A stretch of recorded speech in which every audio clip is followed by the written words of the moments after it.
வணக்கம். இன்றைய முக்கிய செய்திகள். மத்திய உள்துறை அமைச்சர் அமித்ஷா அவர்கள் இன்று புதுச்சேரிக்கு வருகை தர உள்ளார். இதன் காரணமாக பாதுகாப்பு பணியில் 1000 போலீசார் மற்றும் மத்திய ரிசர்வ் படையினர் ஈடுபடுத்தப்பட்டுள்ளனர். அமெரிக்க அதிபர் டொனால்ட் ட்ரம்ப் அவர்கள் சில குறிப்பிட்ட பிரிவுகளில் அமெரிக்காவில் பிறக்கும் குழந்தைகளுக்கு தானாக குடியுரிமை வழங்குவதை தடுக்கும் உத்தரவில் கையெழுத்திட்டுள்ளார் என்று தகவல் வெளியாகியுள்ளது.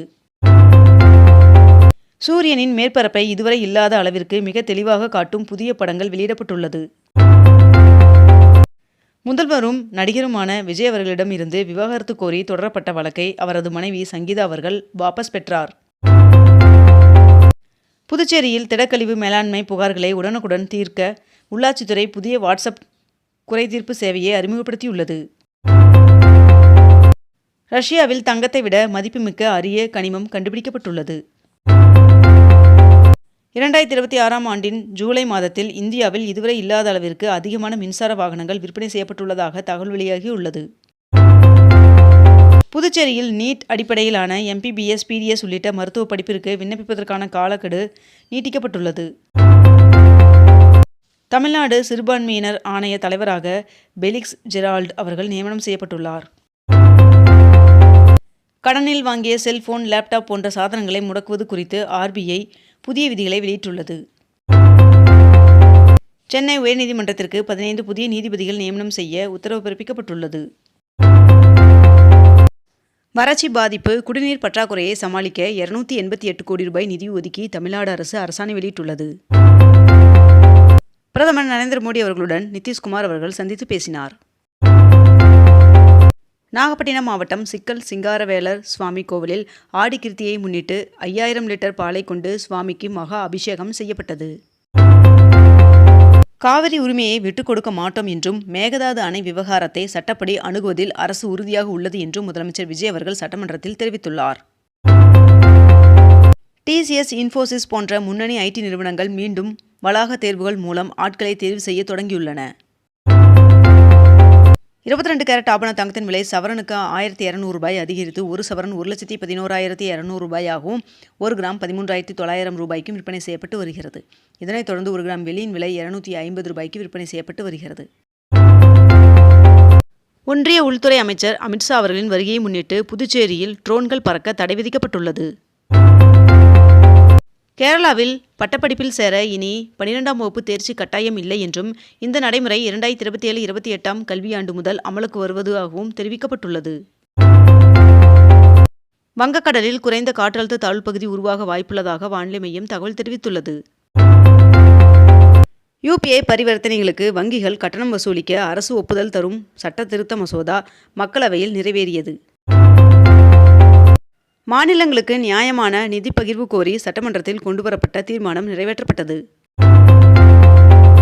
இஸ்ரேல் பிரதமர் பெஞ்சமின் நெதன்யாகு அவர்கள் நேற்று பிரதமர் நரேந்திர மோடி அவர்களை தொலைபேசியில் தொடர்பு கொண்டு பேசினார். அடுத்த ஆண்டு முதல் இந்தியாவில் முதல் முறையாக பாலிமர் எனப்படும் பிளாஸ்டிக் ரூபாய் நோட்டுகளை அறிமுகப்படுத்த ரிசர்வ் வங்கி திட்டமிட்டுள்ளதாக தகவல் வெளியாகியுள்ளது. சென்னை தாம்பரம் மாநகராட்சிக்குட்பட்ட விஷ்ணு நகரில் 91 லட்சம் ரூபாய் மதிப்பில் புதிய மூங்கில் பூங்கா அமைக்கும் பணிகள் தொடங்கப்பட்டுள்ளதாக தகவல் வெளியாகியுள்ளது. அக்னி 4 பாலிஸ்டிக் ஏவுகணையை இந்தியா வெற்றிகரமாக சோதனை செய்தது. தமிழகத்தில் இன்று நீலகிரி, கோவை மற்றும் திருப்பூர் ஆகிய மாவட்டங்களில் ஒரு சில இடங்களில் கனமழை பெய்ய வாய்ப்புள்ளதாக வானிலை மையம் தகவல் தெரிவித்துள்ளது. சென்னை கிளாம்பாக்கம் உள்ளிட்ட பகுதிகளிலிருந்து இன்று முதல் 3 நாட்களுக்கு 1805 சிறப்பு பேருந்துகள் இயக்கப்பட உள்ளதாக தெரிவிக்கப்பட்டுள்ளது. இந்திய எரிசக்தி பரிவர்த்தனையின் மின்சார அளவு சுமார் 8% உயர்ந்துள்ளது. தொகுதி மறுவரையறை தொடர்பாக ஆலோசிக்க தமிழ்நாடு MPக்களுக்கு முதலமைச்சர் விஜய் அவர்கள் அழைப்பு விடுத்துள்ளார். இலங்கை கடற்படையால் கைது செய்யப்பட்டுள்ள 11 மீனவர்களை விடுவிக்க நடவடிக்கை கோரி ஒன்றிய வெளியுறவுத்துறை அமைச்சர் ஜெய்சங்கர் அவர்களுக்கு முதலமைச்சர் விஜய் அவர்கள் கடிதம் எழுதியுள்ளார். கோதாவரி, காவிரி, குண்டாறு இணைப்பு திட்டம் தொடர்பாக பிரதமர் நரேந்திர மோடி அவர்களுக்கு முதலமைச்சர் விஜய் அவர்கள் கடிதம் எழுதியுள்ளார். மேட்டூர் அணையின் நீர்மட்டம் மாலை 4 மணி நிலவரப்படி 76.18 அடியாக உயர்ந்துள்ளது. தமிழக பட்ஜெட்டில் பிற்படுத்தப்பட்டோர் கல்விக்கு 372 கோடி ரூபாய் நிதி ஒதுக்கீடு செய்யப்பட்டுள்ளதாக தெரிவிக்கப்பட்டுள்ளது. சிவகங்கையில் 18ஆம் நூற்றாண்டை சேர்ந்த கல்வெட்டு கண்டுபிடிக்கப்பட்டுள்ளது.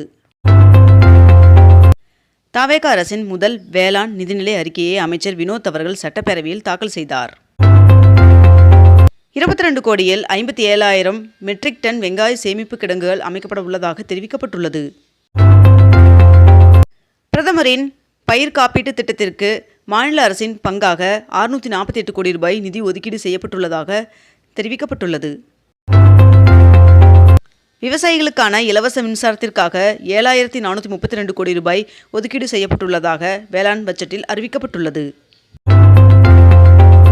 பருத்தி உற்பத்தியை பெருக்கிட பருத்தி மறுமலர்ச்சி இயக்கத்திற்கு 27.21 கோடி ரூபாய் ஒதுக்கீடு செய்யப்பட்டுள்ளதாக தெரிவிக்கப்பட்டுள்ளது.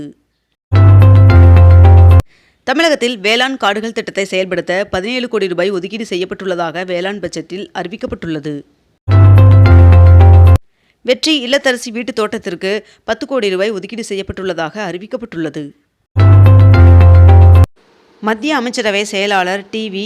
சோமநாதன் அவர்களின் பதவிக்காலம் மேலும் ஓராண்டிற்கு நீட்டிக்கப்பட்டுள்ளது. தவேக அரசின் தலைமையில் 2026-27 நிதியாண்டிற்கான முதல் பட்ஜெட் தாக்கல் செய்யப்பட்டது. தொகுதி மறுவரையறை மற்றும் மகளிர் இட ஒதுக்கீடு மசோதாக்களை நிறைவேற்ற பாஜக அரசு திட்டமிட்டுள்ளதாக தகவல் வெளியாகியுள்ளது.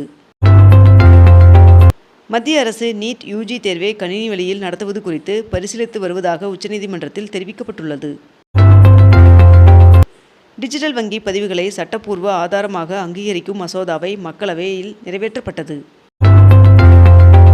தமிழக பட்ஜெட் நேற்று தாக்கல் செய்யப்பட்டுள்ள நிலையில் மக்களுக்கான எளிய சேவைகளை துரிதமாக்கும் வகையில் அனைத்து இ-சேவை மையங்களிலும் இ-சேவை 2.0 ஆக மேம்படுத்தப்படும் என்று நிதியமைச்சர் மரிய வில்சன் அவர்கள் அறிவித்துள்ளார். பஞ்சாபில் ஒரு மரம் வெட்டப்பட்டால் 10 மரங்கள் நடப்பட வேண்டும் என்று அம்மாநில முதலமைச்சர் தெரிவித்துள்ளார். பட்ஜெட் கூட்டத்தொடரில் இந்த நிதியாண்டில் 14,194 அடுக்குமாடி குடியிருப்புகள் கட்டும் பணிக்கு 1,253 கோடி ரூபாய் நிதி ஒதுக்கீடு செய்யப்பட்டுள்ளதாக தெரிவிக்கப்பட்டுள்ளது. துபாயில் பாஸ்போர்ட் சேவைக்கு முன்பதிவு செய்ய போலியான நபர்களை நம்பி ஏமாற வேண்டாம் என்று இந்திய துணை தூதர் விஷ்ணுவர்தன் அவர்கள் அறிவுறுத்தியுள்ளார். ரயில் திட்டங்களுக்கு நிலம் கையகப்படுத்த மாநில அரசு ஆதரவு தேவை என்று அஸ்வினி வைஷ்ணவ் அவர்கள் தெரிவித்துள்ளார். தமிழகத்தில் அடுத்த 3 நாட்களுக்கு கனமழை பெய்ய வாய்ப்புள்ளதாக வானிலை மையம் தகவல் தெரிவித்துள்ளது. 85 நாட்கள் காத்திருப்புக்கு பிறகு புதுச்சேரி அமைச்சர்களுக்கு இலாகா ஒதுக்கீடு செய்யப்பட்டுள்ளது. இத்துடன் இன்றைய தலைப்புச் செய்திகள் நிறைவடைந்தன. மேலும் இதுபோன்ற அண்மை தகவல்களை உடனுக்குடன் தெரிந்து கொள்ள அக்னிபூ சேனலை சப்ஸ்கிரைப் செய்து கொண்டு தொடர்ந்து இணைந்திருங்கள். நன்றி, வணக்கம்.